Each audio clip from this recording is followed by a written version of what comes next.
आणि याबरोबरच युद्धाचा परिणाम पुण्यातील शासकीय ससून रुग्णालयाच्या मेसवरती देखील दिसून आलेला आहे। ससून रुग्णालयाच्या MS मेसमध्ये दररोज जवळपास 800 डॉक्टर जेवण करतात। मात्र सध्या इथं गॅस उपलब्ध होण्यामध्ये अडचणी येत असल्यामुळे मेसच्या मेन्यू कार्डमध्ये बदल करण्यात आलेत। पुढे अशीच परिस्थिती कायम राहिली तर मोठी अडचण निर्माण होण्याची देखील शक्यता वर्तवली जाते। दरम्यान मेसमध्ये इंडक्शनवरती चालणाऱ्या मशीन आणण्यात आलेल्या आहेत, जेणेकरून सर्व डॉक्टरांना व्यवस्थित नाश्ता हा देण्यात येईल। ससून हॉस्पिटलच्या मेसमधूनच आढावा घेतलेला आहे आमच्या प्रतिनिधींनी, पाहूयात। आता मी पुण्यातील सर्वात मोठ्या शासकीय अर्थात ससून रुग्णालयामध्ये आलेलो आहे आणि इथं जे डॉक्टर्ससाठी जे निवासी डॉक्टर्स आहेत त्यांच्यासाठी ही पूर्ण मेस आहे। जवळपास दररोज 800 पेक्षा जास्त डॉक्टर्स या ठिकाणी नाश्त्यासाठी आणि 2 वेळा जेवणासाठी असतात। मात्र या ठिकाणी देखील आता गॅस शॉर्टेज आहे आणि त्यामुळे थेट याचा परिणाम इथल्या मेन्यू कार्डवर झालेला आहे, जेवणावर झालेला आहे। आपल्यासोबत इथले जे मेसचे व्यवस्थापक आहेत ते आहेत।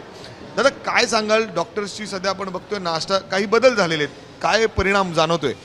थोडा मेनू चेंज केलेला आहे आपण, जिथं गॅस थोडा जास्त लागतो त्या गोष्टी आपण थोड्याशा चेंज केलेल्या आहेत। 4 दिवसाचा गॅस साठा आहे आपल्याकडं आणि डिनसर आपल्याला सहकार्य करतायत, डिनसर आपल्याला सगळी व्यवस्था करतायत आपल्याला।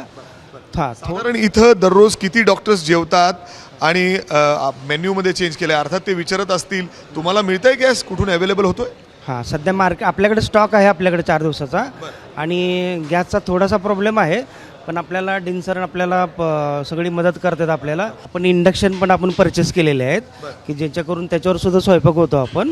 ते इलेक्ट्रिक जे इन्स्ट्रुमेंट आहेत आपण सगळे परचेस करतोय आपण की जिथं गॅस कमीत कमी लागेल, गॅसची जास्तीत जास्त बचत होईल आणि कमीत कमी गॅसवर सगळं कसं मॅक्झिमम आपल्याला डॉक्टरांना प्रोव्हाइड करता येईल अशा पद्धतीने आपण अंदाजे किती टोटल डॉक्टर्स या ठिकाणी जेवतात, त्यांच्या काय आहे, काय म्हणणं आहे? आता नाही, 600 डॉक्टर आपल्याकडे जेवण करतात आणि सध्या व्यवस्थित सुरू आहे। कॅमेरामॅन राजेश बिडकर सह मी मिकी गई, ABP माझा।